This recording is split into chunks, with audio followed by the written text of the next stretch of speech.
So today we will be going for the numericals of this entire module, but before that we will finish the topic, the stability charts and the Bishop method for finite analysis.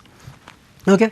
So first we have seen the use of stability charts in terms of what? Factor of safety determination. Now we want to know what is the steepest slope है ना for given factor of safety. Let's say factor of safety 2 का है या फिर factor of safety 1.5 का ही है ना, या जो भी वैल्यू है फैक्टर ऑफ सेफ्टी की उसके करस्पॉन्डिंग क्या स्टीपेस्ट स्लोप आप प्रोवाइड कर सकते हैं, है ना, जो भी स्लोप होगा दैट इज द एंगल आई, ठीक, ये क्या प्रोवाइड किया जा सकता है, that is given bye these stability charts. With the help of these stability charts you can easily find out. अच्छा, स्टेबिलिटी नंबर की हम बात करते हैं तो CM बाय गामा एच आप यूज़ कर सकते हो, जो भी फैक्टर ऑफ सेफ्टी दे रखा है FC आप उसका यूज़ करो, then gamma is there and H is there.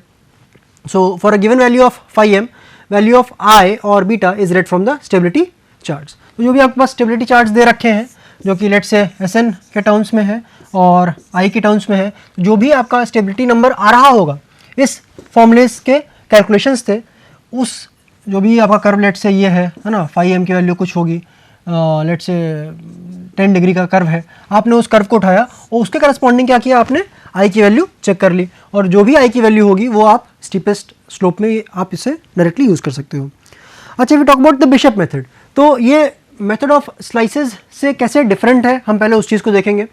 Method of slices satisfies only the overall moment of equilibrium, but it neglects the moment equilibrium of the individual slices, all right, and also disregards the effect of forces acting on sides of the individual slices. तो मैंने आपको वहाँ पे ही बताया था कि late से अगर हमने ये स्लाइस कंसिडर कर रखी है, ओके, तो हम उसके बगल वाले स्लाइस, जैसे ये वाली स्लाइस है या फिर ये वाली स्लाइस है, तो हम उसके बगल वाले स्लाइसेस का कोई भी इफेक्ट नहीं लेते हैं.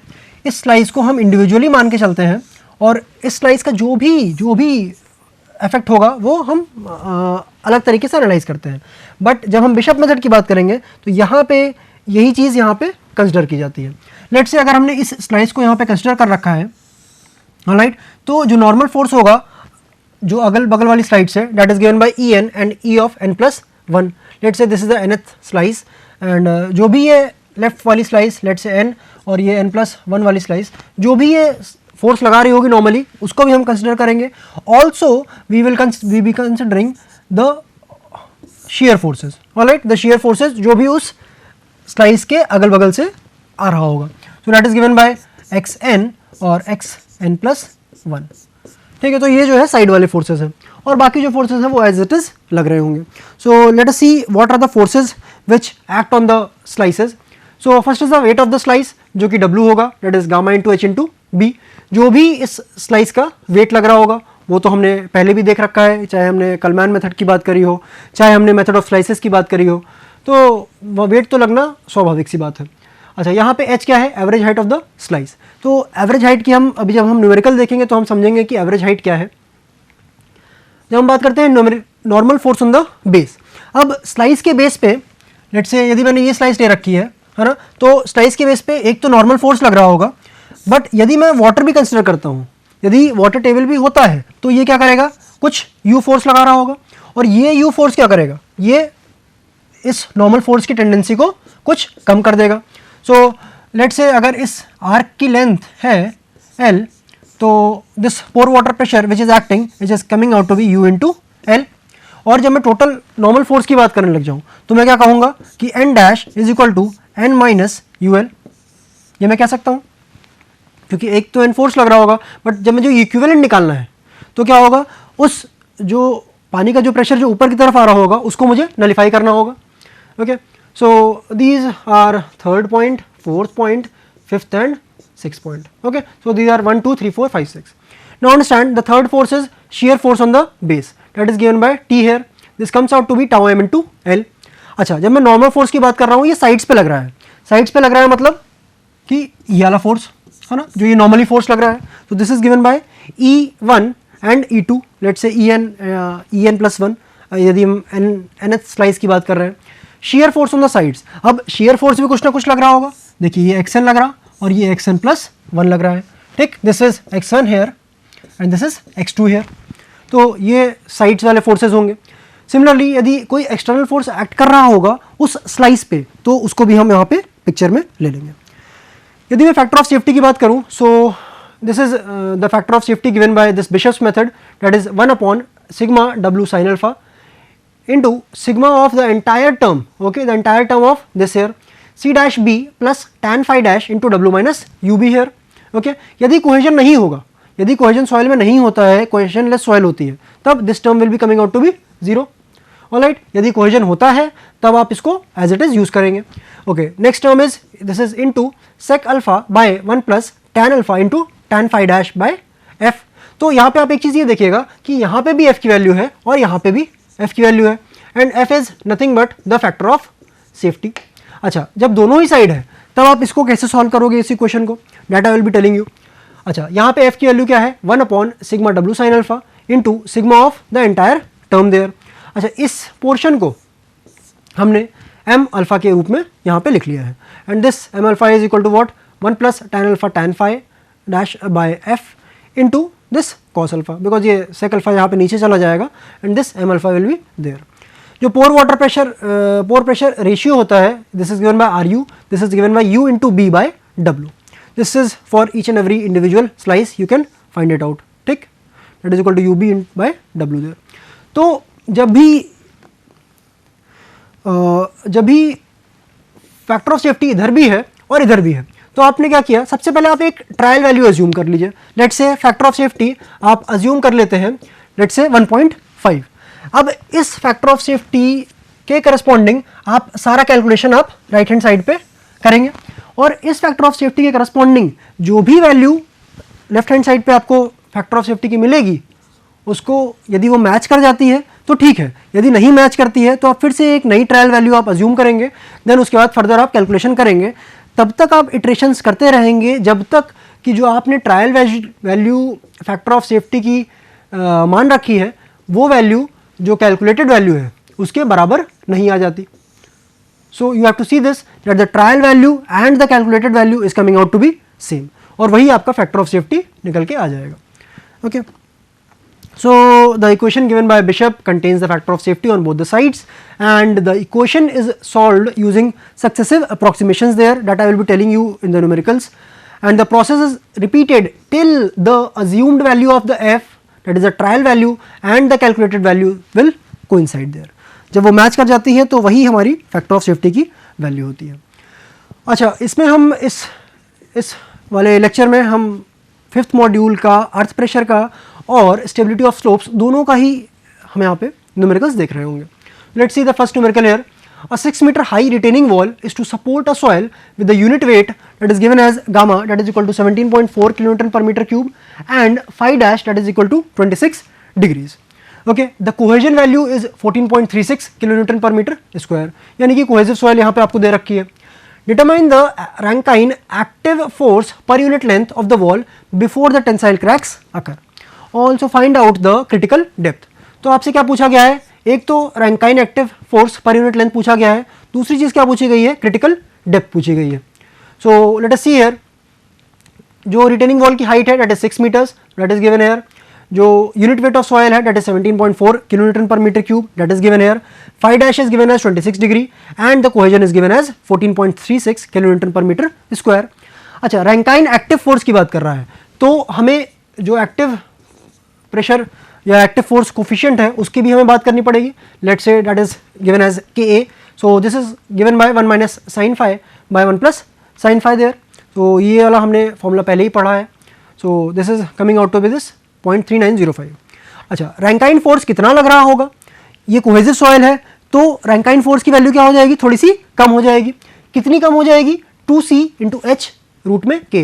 तो मैंने आपको ये चीज़ बताई थी कि कोहेजन क्या करता है, रैंकाइन एक्टिव फोर्स को कम कर देता है और पैसिव फोर्स को बढ़ा देता है. जब हम यदि हम यहाँ पे पैसिव फोर्स की बात करते हैं, ठीक है, यदि हम यहाँ पे पैसिव फोर्स की बात करते हैं तो लेट्स से कुछ भी टर्म यहाँ पे आता क्या, Kp gamma H square by 2, और साथ में क्या आता प्लस में 2c h root of Kp. Okay, तो यहाँ पे एडिशन क्या शो करता है कि पैसिव प्रेशर सॉइल में कोहेजन के कारण और भी ज़्यादा बढ़ जाएगा, और जो एक्टिव प्रेशर होगा वो यहाँ पे कम हो जाएगा. और एक्टिव प्रेशर यदि कम होता है यानी कि सॉइल एक्सपैंड कम कर रही है, और उसके कारण क्या होगा, सॉइल थोड़ा सा और ज़्यादा स्टेबल हो जाएगी. So this PA is coming out to be Ka gamma h square by 2 minus 2Ch root में Ka. So we are simply now putting the values here. So Ka की वैल्यू जो आपने निकाली 0.3905 वो आपने पुट करी, गामा की value is given to you, H is given to you that is 6, C is again given to you that is 14.36 there, height आपको पता है, Ka की वैल्यू आपको यहाँ पे पता है. So this is the force per meter length of the wall. So I have given you here only Rankine force per unit length of the wall is this much. So ये जो force आ रहा होगा that is 14.62 kilonewton. ये कहाँ पे लग रहा होगा? पर मीटर लेंथ. यदि ये 5 मीटर लेंथ पे आपसे पूछता है तो आप क्या कर सकते हो इसमें 14.62 kilonewton into 5 metres. So that will be the amount of force, the Rankine active force that will be acting there.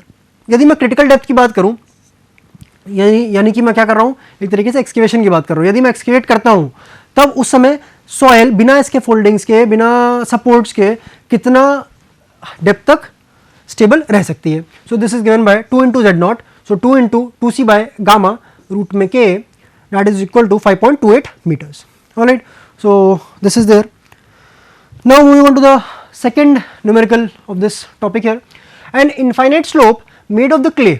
Okay, clay है यानी कि कोहेजन होगा, has the following properties. Gamma T और gamma bulb that is given as 18 kilonewton per meter cube, gamma dash or gamma submerged that is given to you that is 9 kilonewton per meter cube, C dash that is the cohesion value is given to as 25 kilonewton per meter square, and the friction angle phi dash is given as 28 degrees.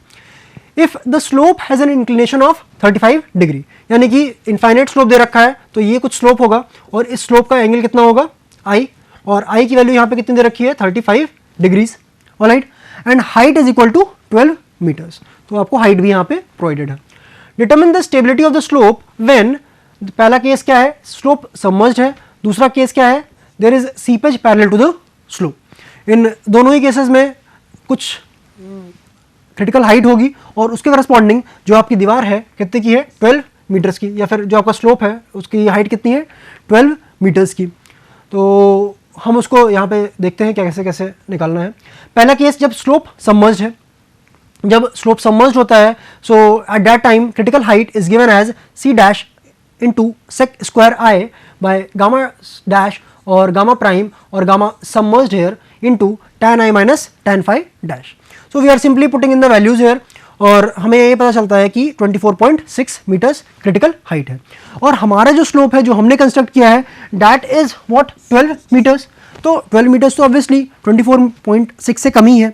So we can say that since the height of the slope 12 metres which we have constructed there is less than the critical height. Okay, क्योंकि इस height से ऊपर यदि height होती है slope की तब failure will be occurring there, but इस हाइट से यदि कम होता है तब the slope will be stable under the submerged condition. अच्छा, अब हम सेकंड केस की बात करते हैं. सेकंड केस क्या था, there is seepage parallel to the slope. अच्छा, इस केस में जो क्रिटिकल हाइट का फॉर्मूला है that is given by C dash into sec square I divided by gamma of tan i minus gamma dash और gamma submerged by gamma into tan phi dash. So we have simply put in the values here, and I you know that is 35 degrees, C dash you also know that is 25 kilonewton per meter square there, and this other thing is this gamma submerged that you can easily find out there, 9 is given. So it comes out to be what, critical height is 4.43 meters. यानी कि इस 4.43 metre से यदि ज़्यादा आप slope provide कर देते हो तब क्या होगा, सॉइल विल बी फेलिंग और the slope will be failing there.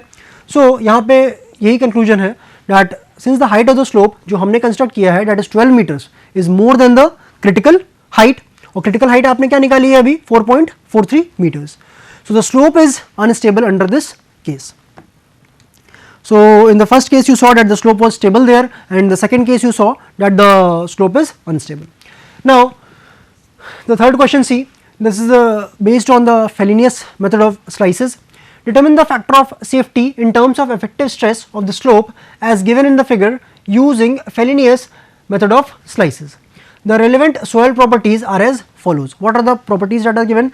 The cohesion value is given, C dash 10 kilonewton per meter square, or phi dash that is coming out to be 28 degree, and gamma is equal to 18 kilonewton per meter cube. Okay, so in the figure you have been given that this is the O point, this is the radius r, or we could say this capital R here, that is 17.4 meters, और this is the ground surface, और ये जो ground surface है इसकी height कितनी है इस base से, that is 11 metres, and this is coming out to be 5.8 metres. So this one has been given to you. Alright, दूसरी चीज़ आपको एक इंपॉर्टेंट चीज़ और क्या है, टॉप फ्लो लाइन. तो टॉप फ्लो लाइन की बात कर रखा है, तो we can say that this is the top flow line, यानी कि पानी का कुछ फोर्स यहाँ पे आ रहा होगा और उस पानी के फोर्स को हमें पिक्चर में लेना पड़ेगा यहाँ पे. अच्छा, यदि मैं बात करूँ फेरेनियस मेथड ऑफ स्लाइसेस की, तो हमने क्या किया होगा, यहाँ पे स्लाइसेस कंसिडर किए होंगे. लेट से हमारी पहली स्लाइस ये थी, ओके, दूसरी स्लाइस हमारी ये थी, third slices you know this, let say fifth slice हमारी ये वाली थी, okay, this is there, six slices like this, and seventh is here, and eight this is the small और the last slice, that is the eight slice. तो हमने अलग अलग slices ले ली. अब इन स्लाइसेस का कुछ ना कुछ इंडिविजुअल वेट लग रहा होगा, जो कि कहाँ लगेगा, नीचे की तरफ लगेगा. ओके, दूसरी चीज़ समझिएगा, दूसरी चीज़ कुछ ना कुछ नॉर्मल फोर्स लग रहा होगा. ओके, और यही क्या करेगा, ये स्लाइड करने की कोशिश करेगा. यदि ये स्लाइड करता है तो ये कुछ फोर्स यहाँ पे भी लगाएगा. Alright, this force here. अच्छा, यदि मैं यहाँ पे बात करूँ तो if I am taking this slice here, तो ये यदि वेट लग रहा है नीचे की तरफ और इस स्लाइस पे ये नॉर्मल फोर्स है ना, ये नॉर्मल रिएक्शन है, so this is acting like here. But यदि मैं यहाँ पे बात करता हूँ, ठीक, तो यहाँ पे तो वो वेट यहाँ पे लग रहा है, बट जो नॉर्मल फोर्स है वो इस डायरेक्शन में, ऑपोजिट डायरेक्शन में है. सिमिलरली यहाँ पे भी अगर हम बात करेंगे तो वेट तो ये लग रहा होगा और जो नॉर्मल फोर्स होगा वो 10, this will be normal force here and this will be normal force here. तो वेट से कुछ राइट हैंड साइड पे ऑपोजिट डायरेक्शन में यहाँ पे लग रहा होगा. Okay, so you can easily say कि ये जो है यहाँ जाके यहाँ पे इसको मिलना चाहिए. ऐसे ही जब ये नॉर्मल फोर्स होगा, ये भी क्या होगा, यहाँ जाके मिलेगा. ऐसे ही ये वाला जो नॉर्मल फोर्स होगा वो यहाँ जाके मिलेगा. सिमिलरली जो ये वाला नॉर्मल फोर्स होगा वो कहाँ जाके मिलेगा, इस पॉइंट पे. So you can simply plot it on the graph paper there, and this is the top flow line which has been given to you. So let us see here. The soil mass in this figure is divided into 8 slices of width equal to 2.06 meters. If the average height of the slice is h or hw there, h there, then weight of each slice is taken to be as w. अच्छा, w की हम बात करते हैं तो gamma into B into H, और हमने unit weight ले रखी है तो we can easily say B into H into 1. Okay, तो हमने unit weight into the plane ले लीजिए आप, या फिर आउट ऑफ द प्लेन ले लीजिए. Then this comes out to be 20 into 2.06 into H. तो जो वेट लग रहा होगा हर एक इंडिविजुअल स्लाइस का, that is 41.2 into H kilo newton per metre there. अच्छा, हमने अलग अलग स्लाइसेस ले रखी हैं. एच क्या है, एच यहाँ पे एक तरीके से मिड ऑर्डिनेट होगा. ओके, दिस अगर हमने ई वाली स्लाइस कंसिडर करी, लेट्स से थर्ड वाली, तो जो ये मिड ऑर्डिनेट है ना, हमें एवरेज वैल्यू तो लेनी ही है, तो हम लेफ्ट वाले का ले या राइट वाले का ले, उससे अच्छा क्या है, हम यहाँ पे मिड ऑर्डिनेट यहाँ पे कंसिडर कर लें. तो हमने इसकी जो हाइट है that is taken as mid ordinate there. Okay, अच्छा, एच डब्ल्यू यहाँ पे जो आपका आया है ये वाटर टेबल के कारण आया है, दैट इज देयर. जो वेट होगा that is given by gamma into B into H. तो width of the slice you already know, that is equal to 2.06 metres there. और आपको जो एच की वैल्यू जो भी आपने टेबल ये कॉलम नंबर 1 से निकाली है उसको आप यहाँ पे पिक्चर में ले लेंगे. अच्छा, यदि मैं एल की बात करूँ तो that is there which you can easily find out 2.7, 2.6, ठीक है, जो भी आर्क की लेंथ है there. N is the normal force और U L is the pore water pressure, जो भी पानी का प्रेशर होगा, that is given by 9.8 into H W into L there. ठीक है, और जो एन डैश आएगा, एन डैश क्या होगा, resultant normal force, that is given by N minus U into L. Okay, और जो टी है, टी क्या है, जो भी टेंजेंशियल फोर्स लग रहा होगा that will be the value of T. So इसमें हमने क्या किया, इस टी का समेशन लिया है सिग्मा टी, और हमने ये सिग्मा एन डैश का समेशन लिया है, because in the formula we know that we have to take into consideration sigma N dash here and this sigma T here. Okay, so factor of safety in this case is given as c dash into l here plus tan phi dash into sigma n dash, all right, divided by sigma t here. So this comes out to be cohesion value आपको दे रखी है, so you can easily take this value into 26.12, that is the L value, जितना भी length of arc है वहाँ पे, okay, जिसके ऊपर अब आप ये भी समझ सकते हो कि यदि ये फेलियर सरफेस है और ये इसका लेंथ है तो कोहेजन कहाँ पे एक्ट कर रहा होगा, इसी के सरफेस पे एक्ट कर रहा होगा, है ना।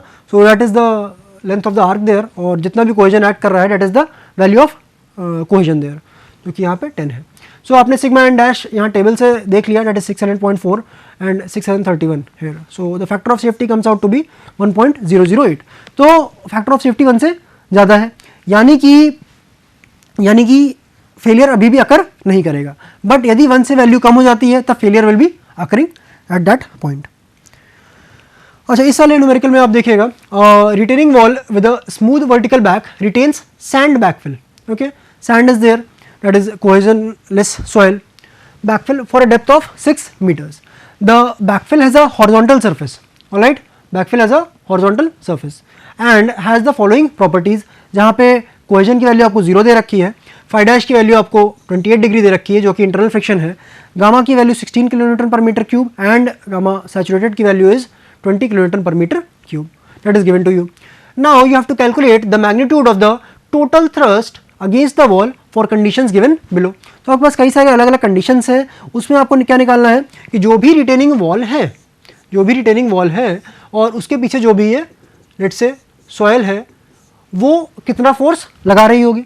अब इसमें क्या हो सकता है, कई कंडीशंस आ सकती हैं, क्या, या तो पी नॉट होगा, पी नॉट मतलब क्या, सॉयल इज एट रेस्ट, या फिर सॉयल एक्टिव कंडीशन में हो और वॉल को ऑपोजिट डायरेक्शन में पुश कर रही हो बाहर की तरफ, है ना, wall will be moving away from the backfill there. या फिर तीसरा केस क्या हो सकता है, पैसिव प्रेशर का, जहां पे वॉल का पुशिंग का डायरेक्शन कहां पे हो, टुवर्ड्स द बैकफिल हो, सो दैट इज देयर। तो हम यहाँ पे पहला केस लेके चलते हैं, backfill is fully drained but top of the wall is restrained against yielding. अब जब ये पॉइंट दे रखा है आपके पास, top of the wall is restrained against yielding, यानी कि वॉल मूव नहीं कर रही है, वॉल मूव नहीं कर रही है यानी कि it is at rest. So we will be taking the value of P naught here, है ना, कि earth pressure at rest. So उसके लिए हमें क्या चाहिए होगा, के नॉट की वैल्यू चाहिए होगी, और जैकी द्वारा फॉर्मूला दिया गया था ये, K naught is equal to 1 minus sine phi dash, so it comes out to be 1 minus sine 28 degrees, so this is 0.53 here and gamma is coming out to be 16 kilonewton per meter cube, which is given to you in the question. All right, so these are the few values. So let us find out the lateral pressure. तो lateral pressure या earth pressure की हम जो बात करते हैं, जो horizontal direction में लग रहा होता है, either towards the retaining wall या फिर away from the retaining wall, है ना। So that is there, this horizontal pressure is given by K naught into gamma into Z, so this is coming out to be 0.53 into 16 into 6, that is coming out to 50.88 kilonewton पर metre square. और total thrust पर metre length of the wall, total thrust मतलब क्या होता है कि जो force लग रहा है, टोटल प्रेशर की जब हम बात कर रहे हैं तो क्या लगता है, कितना पर यूनिट या फिर पर यूनिट एरिया कितना फोर्स यहाँ पे लग रहा है, दैट इज 50.88 किलोमीटर पर metre square. So the total thrust पर metre length of the wall is given by P naught, that is given by half of 50.88 into 6, okay, so that is there. So if you try to draw the diagram, तो ये क्या होगा, net से ये 50.88 का force लग रहा हो, ऑलराइट, और कितनी हाइट तक लग रहा होगा, ये 6 तक लग रहा होगा। यदि आप इस प्रेशर डिस्ट्रीब्यूशन डायग्राम का आप एरिया निकाल लेते हो, so that will be the amount of the force that is acting there. So this comes out to be 152.64 kilo newtons. अच्छा, यदि मैं आपको यहाँ पे एक चीज़ और बताना चाहूँ, तो जो ये पी की वैल्यू आ रही है, अर्थ प्रेशर एट रेस्ट है, तो एक चीज़ और समझिएगा, यहाँ पे जो पी ए की वैल्यू होगी ये ऑब्वियसली पी नॉट से कम होगी, और उसके अलावा जब हम बात करते हैं इसकी पी की वैल्यू, वो क्या होगी, इससे ज़्यादा होगी, okay. So let's see the second case here, backfill is fully drained, alright, and wall is free to yield. यदि ऐसा केस होता है तो हम क्या कर सकते हैं, या तो wall away from the backfill होगा या फिर टुवर्ड्स द बैकफिल होगा, तो हमने यहाँ पे एक्टिव अर्थ प्रेशर ले रखा है। तो जैसे हमने प्रीवियस केसेस में लिया है वैसे ही हम इसमें भी बात करेंगे। तो this phi dash is coming out to be 28 degrees and K A is given as 1 minus sine phi by 1 plus sine phi, so this comes out to be 0.36 there. अच्छा, जब z is equal to 6 metres पे हम यहाँ पे बात करते हैं, तो यानी कि एकदम डेप्थ पे, so this comes out to be K into gamma Z, that is equal to 0.36 into 16 into 6, that is the height there, alright. So जो एक्टिव प्रेशर आ रहा है वो कितना आ रहा है 34.56, और आपने जब पिछला वाला देखा उसमें क्या देखा था, that was more than 50 there. तो पी ए की वैल्यू क्या है आपने यहाँ पे देख भी लिया कि it is less than what P not. Okay, अब हम एक्टिव थ्रस्ट की बात करते हैं। सो that is given by half of 34.56 into 6। ये क्या होगा, जो भी आपका प्रेशर डिस्ट्रीब्यूशन डायग्राम है उसका आप यदि आप एरिया निकाल लेते हो, सो दैट इज जो भी फोर्स यहाँ पे लग रहा होगा, let's say 34 sorry if this is the P force air P A, alright, और यहाँ पे जो प्रेशर लग रहा होगा लेट्स इज 34.56 और ये हाइट है 6 पे। तो इसका यदि आप एरिया निकालते हो इस ट्राइंगल का, so this will be giving you the value of P A और the active force. So this comes out to be 103.68 kilonewton per meter length there. अच्छा, मैं तीसरा केस यहाँ बात करता हूँ। Wall is free to yield, water table is at 3 meters depth. अब यहाँ पे एक चेंज आया है ये, and there is no drainage. Okay, also determine the point of application of the resultant thrust. तो सबसे पहले हम बात करते हैं कि गामा सबमर्ज्ड होगा, क्योंकि यहाँ पे तो गामा इस ऊपर वाले पोर्शन में तो कोई दिक्कत नहीं है, बट जो 3 मीटर के बाद वाला जो पोर्शन है वहाँ पे क्या होगा, सबमर्ज्ड कंडीशन में आ गई सॉइल, तो वहाँ पे गामा डैश या फिर आप गामा सबमर्ज्ड की वैल्यू आप यूज़ कर रहे होगे। तो this is gamma here, this is gamma dash here. तो यदि मैं बात करूँ अलग अलग फोर्सेज जो लग रहे होंगे या अलग अलग प्रेशर जो लग रहे होंगे, that will B K into gamma into H1। तो ये पहले वाले ऊपर वाले सॉइल के कारण होगा, है ना, इस वाले सॉइल के कारण। तो that will be the there 0.36 into 16 into कितने हाइट तक लगेगा, 3 हाइट तक लगेगा। अच्छा, यदि मैं बात करूँ नीचे वाले सॉइल की, तो वो सबमर्ज्ड वैल्यू होगी। सो that will B 0.36 into 10.2 into 3, कितने हाइट तक लग रहा है, 3 मीटर तक लग रहा है। तो इस सॉइल का जो कि सबमर्ज्ड स्टेट में है वो कितना फोर्स लगा रही होगी रिटेनिंग वॉल पे, इतना 11 किलोमीटर पर मीटर स्क्वायर। अब यही जो वाटर है वो भी क्या होगा, कुछ ना कुछ फोर्स लगा रहा होगा, that is given by gamma W into H2। कितनी हाइट तक लगा रहा होगा, सिर्फ और सिर्फ इतनी हाइट तक, क्योंकि वाटर कहाँ प्रेजेंट है, सिर्फ और सिर्फ इतनी हाइट में। So that is the force given by the water there. So this comes out to be 9.8 into 3, so that is 29.4 kilometre पर मीटर स्क्वायर। यदि मैं फोर्सेस की बात करने लग जाऊँ, अभी तक मैंने क्या बात करी, अभी मैंने सिर्फ और सिर्फ स्ट्रेसेस की बात करी। यदि मैं फोर्सेस की बात करने लग जाऊँ तो that is given bye P1 plus P2 plus P3 plus एक एडिशनल P डैश। अब यदि मैं एडिशनल P डैश की बात करता हूँ तो यहाँ पे ये समझिएगा कि ये वाला जो सॉइल है ये क्या करेगा, ये सरचार्ज की तरह एक्ट करेगा और ये नीचे रेक्टेंगुलर डिस्ट्रीब्यूशन एक देगा। So this force will be acting downward in this way, all right. So this is the additional force that is acting here, that is the P dash. Okay, so this P1 can be easily found out. Actually all these forces can be easily found out by taking the area of the pressure distribution diagrams there. So जो भी इस pressure distribution की value है, let's say यहाँ पे कितनी value थी, 17.28 value थी, तो आप इसका एरिया अगर आप निकाल लेते हो इस ट्राइंगल का, so you will be getting the value of P1 there. कहाँ पे एक्ट कर रहा होगा, it is acting at what 1/3 of this triangle. नीचे से अगर आप बात करते हो तो 4 मीटर पे एक्ट कर रहा होगा, क्योंकि 3 मीटर इधर एंड 1 मीटर ऊपर वाला। अच्छा, यदि मैं P2 की बात करता हूँ, सो वैसे ही again you are taking the area of the pressure distribution diagram, half into 11 into 3, so this comes out to be 16.5 kilonewtons. कहाँ पे एक्ट कर रहा होगा, सिमिलरली ट्राइंगल का है तो 1/3 पे एक्ट करेगा, alright. And then there is P3 and then there is P dash which comes out to be 44.1 and 51.84. Finally, if we say the resultant force, that will be the summation of all these forces, that comes out to be 138.36 kilonewton per meter length. और ये सारे forces यदि हम summation ले लेते हैं तो ये कहाँ पे एक्ट करेगा, यहाँ पे, बट कितनी हाइट पे एक्ट करेगा, that we have to find. So यदि आप मोमेंट ले लेते हो about the base, so this h bar comes out to be 1.75 meters. Thank you for today.